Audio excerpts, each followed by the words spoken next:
galit. Kasi sinabi na ni Gio na galit daw ako sa kanya. So, ganito yan. Last year, merong pera si Gio na siguro mga 200 or 250,000. Basta meron siyang pera noon. Tapos, gusto talaga ni Gio bumili ng kotse. Ngayon, nakaipon siya nung birthday niya, yung vlog niya. Siyempre, alam niyo naman pag vlogger, alam niyo naman kung ano, may mga nagbibigay sa amin pag birthday, ganito, ganyan.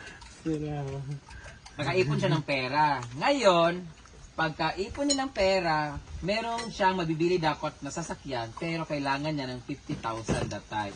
Hindi ko siya pinahiram kasi ang sabi ko sa kanya, kung gusto mong bumili ng kotse, mas maganda yung hindi galing sa hiram kasi nakaka-proud yung nakabili ka ng bagay na gusto mo dahil pinag-ipunan mo.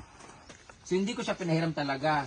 So hindi naman siya nagalit sa akin, pero nakikita niya, nagpapahiram ako sa mga kaibigan ko, nagpapahiram ako ng 50,000, nagpapahiram ng 30,000. Alam niya lahat ng mga lumalabas ko ng pera, pinapahiram ko. So siya, nagtatampo siya sa akin kasi hindi ko siya pinahiram na jowa ko siya, samantalang yung mga kaibigan ko pinapahiram ko daw. So to cut the story short, that time, meron pala siyang bubog noon, iniipon niya yon. So nakalagay sa utak niya, okay, ayaw mo kong pahiramin, bibili na lang ako ng sarili ko, pag-ipunan ko na lang yan. So wala akong alam dyan sa iniisip niya. Then last month, ayun, sa isang taon o 2 taon naging kami, nag-iipon pala siya ng pera, iniipon niya ng 200,000 na pera niya sa bangko, iniipon talaga niya. Nadagdagan ng birthday niya, nadagdagan ng ganito, nadagdagan ng sahod niya, ganun, naipon pala niya na hindi ko alam talaga kasi hindi naman ako nakikialam ng ano niya, pera niya. So ngayon, nagulat ako, nakabili na siya ng kotse. May kotse siya last, siguro yung kotse niya last March, mid-March, ganon. Tapos, sinabi sa akin may kotse na siya. Tapos nagtampo ako kasi nasaktan ako kasi parang feeling ko, sabi niya, kasi nabili ko na yung pangarap ko na dati pa, na ganito ganyan, ganyan. So parang nasaktan ako kasi, hindi ko alam. Alam mo yung feeling na LDR kayo, tapos pangarap niya kotse, tapos hindi ko alam na nakabili siya, tapos hindi niya, parang feeling ko hindi niya ako sinama sa pangarap niya. You get my point? Na parang, ikaw, pagbago yung tao, diba? Ay, sa mo sa? Iniwan sa ere. Parang, hindi ba iniwan sa ere? Parang, meron siyang pangarap na gusto niyang bilhin, o meron siyang gustong makamit, pero hindi niya ako sinama na, asawa ko, malapit ako makaipon, o ganito. Kasi baka mamaya pa, malay mo, magkano na lang kulang, baka malay magbigay na lang ako, o hirmin mo na lang ito, magkano na lang, yung ganun, pero, wala, parang feeling ko talaga na, parang nasaktan ako na parang, ano? Kayo, naintindi mo yung feelings ko? Yes, May joke ka- valid yung reason mo, Oo, valid yung feelings. Bumili ka ng kotse na hindi ko man lang alam, tapos, alam mo yun, parang ang sakit-sakit naman, no? Ba't mo Dapat kasi, pag bibili ako kotse, ikaw una makakasakay. Correct. Diba? Ako na Parang ganun, di ba? Parang ganun. Makakaalam. Dapat mo yung Pero for the record, hindi rin alam ng parents niya. Hindi alam ng parents niya na may kotse. Nagulat na lang sila, nakaparado yung sasakyan pagdating nila. Saan mo galing yun? May pera ka ba? Ganito, ganyan. Walang may alam talaga. Siya lang talaga ang nakakaalam na may iniipon siya.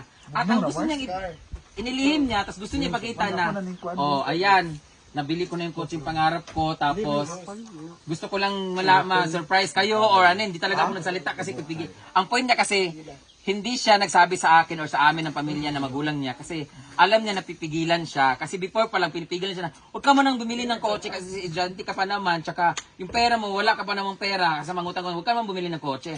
Pero hindi namin alam na nag-ipon pala siya doon para mabili niya ang kotse. So, ang point naman niya, ganun kasi alam naman niya pipigilan siya. Pero kami naman, hindi namin siya, hindi ko siya pipigilan bumili ng kotse kung sarili naman ng ipon. Kaya ko lang naman siya pipigilan kasi inihiram niya sa akin or maghihiram siya sa iba, di ba? So nasaktan ako kasi nakabili siya ng kotse tapos hindi man lang ako. So ako naman parang, hindi ba ako kasama sa pangarap mo? Hindi ka ba masaya na ibagay sa akin? So all throughout this year na kami pa, hindi ko alam na nag-iipon na pala siya. Sumasaya ako yung sabi ko nga, ako yung pinakamasayang tao na pag sinabihan mo ako na nabili mo na yung pangarap mo. Pero, parang hindi ba ako kasali? So, yun ang dahilan ko na nasaktan ako ba? Ang RT mo, Brenda. Kaya sabi ko na sa inyo eh. Kaya, so nasaktan ako, so nagagalit siya kasi bakit daw, hindi ka ba masaya na nabili ko yung pangarap ko? Ako naman, ba't ako magiging masaya? Hindi ko nga alam na bumili ka ng ganyan. Diba? Naging big deal nga sa'yo. Tapos alam ko pa, wala siyang pera, ganyan. So, ako naman, wala kang pera, ganito kasi mga kasi aso bili ng kotse. So parang nasaktan ako na ganyan. Yun, hindi ko siya kinakausap, tapos nag-aaway kami dahil doon, bitter mo. Ay, nakala ko kung bitter. So, kaya ako nasasaktan kasi, that time kasi, lagi niyang sinasabi na wala siyang pera, na ganito, ganyan. Yung pala, nagpapanggap pa siya na walang pera kasi para hindi ako mag-isip na meron pala siyang, hindi ko maintindihan talaga. So all throughout this year talaga, parang feeling ko, parang saktan ako, parang so, yun, kaya hindi kami nag-uusap kasi dahil doon. Ayaw ko na ikwento yung iba basta dahil doon, yun tayo yung pinaka-punot dulo ng lahat. Bumili siya ng kotse, hindi dahil inggit ako sa kotse ha, dahil never kong dapat maging masaya ka na lang. Hindi nga eh. Okay lang man yun madam, you must be proud of him. Hindi nga ako hingin ako mga gets kasi nga, Pinaglihin man. alam mo yun, LDR na kami, ganun. Huh? Basta, ayoko. Tama naman. Hindi naman sa maarte yun. Yung bang, at least man lang, sinabi sa'yo na, may sasabihin ako sa'yo, sorry ha kung hindi ko sinabi sa'yo to. Kasi para ano ba, alam niya namang, Tapos meron siyang word kasi. oo. Sabi niya, tapos kami, sabi, bakit meron siyang binitawan na word nung nagkainitan na, hindi naman sinabi nang hindi pa kami nagkainitan. Nung kainitan na kami, nung nagalit na ako, ang sabi lang niya, gusto ko lang naman patunayan sa'yo na kaya kong bilhin yung pangarap ko na kahit wala yung tulong mo. Doon ako nasaktan, para malaman nila nga, baka sabihin nyo na nag-iinarte lang ako. Doon ako nasaktan.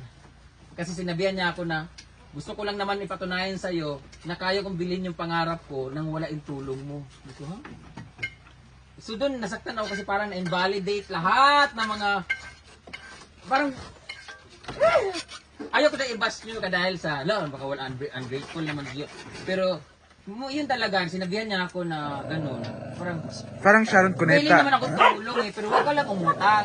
Pero sasabihin mo sa akin na dahil porque hindi ka umutang, sinabihan mo na ako na wala ka na itulong. Kung kumbaga, nabili ko yung sasakyan ko na ito na wala kang ambag, wala ka na itulong. So doon ako nasaktan lang. Okay. So, parang ang hirap nang sumakay sa kotse niya dahil wala akong na-ambag. Di ba? Parang, Parang Sharon Cuneta, I was never your partner. Parang hindi mo ko sinali I'm ba? just your wife. Right? I was never your partner. I'm just your wife. Yun ba? Parang hindi ka kasali sa ano ba? Oh, tama naman siya, madam. Tama naman din siya talaga. Pero, Okay lang siguro. meron pa akong bibitawan. Ana, Pero, kanang- Parang, Bukas nyo na- parang tama siya sa lahat na surprise. paningin niyo, pero ayaw ko talaga magsalita na lang kasi baka Tama yun na pinrobe niya sa sarili niya, yung pride mo madam ang nasaktan. Tama naman yun na na-prove niya talaga sa sarili niya na, kasi lahat naman kami dito eh. Pero ba, Scarlett, ikaw, wala ka magbigay sa bahay mo, ganito, ganyan. Pero nakagawa ka ng bahay. Yes. Sasabihin mo ba sa akin na nakagawa ko ng bahay pero walang naitulong si Brenda dito? Hindi pwede yung ganun. Kasi Diba? lahat naman, di ba, like, followers, hindi naman kami makikilala, hindi naman ako magiging Scarlet Dark kung wala si Brenda. Kung siguro lang guys, kasi nga, ang followers namin nagsimula lahat kay Brenda. So, Brenda is part of us. So, kailangan namin sabihin, uy Brenda, alam mo, natutuwa ako kasi nga, yung bahay namin, pumunta siya. Anong sabi ni Brenda? Uy, anong sabi niya? Ang ganda ng bahay mo. Oh my God, natuwa ako. Sabi ko, oh my God, sasabihin mo sa akin yun mismo. Sabi ko, parang, oh my God, hindi ko alam kung ano. Yun yung tinatawag na grateful and thankful. Diba? Kasi ayaw ko sabihin siya na ungrateful siya, pero baka nasabi na niya yun kasi nga, dahil nasaktan siya nila, you should be proud. Proud talaga ako, pero alam mo yun, ang hirap talaga. Last, pwede ba sabihin ko na lang last? Wag na lang. Wag na lang, hayaan ko na lang na i-bash nyo ako or sabihin nyo na, para ano lang, basta yun yung ano, yung emotion mo lang na parang na-disregard ka lang. oo, na parang ano lang, Wala, as part mo. ayaw ko na magkwento, okay na yun, basta, Kasi gets mo naman na si Gio. Tsaka yung ilok. alam niya, nasabi niya yun kasi nagalit siya, kasi bakit hindi ako masaya. Paano ako maging masaya? Nag-um na. Ganyan. Nag-um na Sabi ko din. nila, ba't ko sasabihin sa'yo? Gusto ko lang patunayan sa'yo na lintik yung mga kaibigan mo, pinapautang mo samantala ako, hindi mo ako pinahiram. O, sabi ko sa sarili ko na one day, mabibili ko yung pangarap ko na hindi nawala yung tulong mo. Sabi ko naman, okay, so wala yung tulong. So hindi pala ako nakatulong. So doon ako nasaktan, kaya ako nag-inarte ngayon kasi nga, so, ayan. Valid naman yun eh. Bahala We kayo all dyan. want. Okay lang, magbigay kayo ng opinion pero wag niyong i-bash ha, o wag niyong i-judge kaagad yung tao kasi hindi na naman natin alam yung side niya. Basta nagtampo lang talaga ako, nasaktan ako. Hanggang doon na lang. So parang feeling ko lang ang talaga. importante, kayo pa rin. Kami pa at meron akong pinagawa na ano. Pero malay natin, hiwalayan na niya ako after dito. So kaya nagre-ready na ako. Kasi sa totoo lang talaga, nahihiya na. Pumunta ako ng Manila, 3 months ako doon. Sunduin niya ako, tapos sakay niya ako sa kotse ko, sasabihin niya na, sa kotse niya na, wala ka sakay ka sa kotse ko, wala ka nga ambag din. Yung ganon. Pero sa bagay, you must be proud of it. Proud ako kasi nabili niya yung gusto niya. Pero, syempre, paano ako maging proud? Hindi nga ako kasali. Yun nga, ano ka, girl, yung parang kay Sharon nga, no, yung I was never your partner. I'm just your wife. girlfriend ka lang pero hindi ka partner. Hindi ka kasama. Hindi- Parang ganun Kaya ka may pinanggagalingan. But that doesn't mean nabawasan yung love. Ito sila ba na magkaon mo? At dahil dyan, happy months me. So, dahil dyan, kakain na po kami. Thank you so much for watching, Gano'n mo nakita to, nung guys. umiiyak ka kagabi. Ha? Nung umiiyak ka raw kagabi. Ano sabi? Doon sa gilid, nakatalikod ka pa. Gago, ba't ako iiyak? Iyak mo si Tuchay. Gago. Chuchay!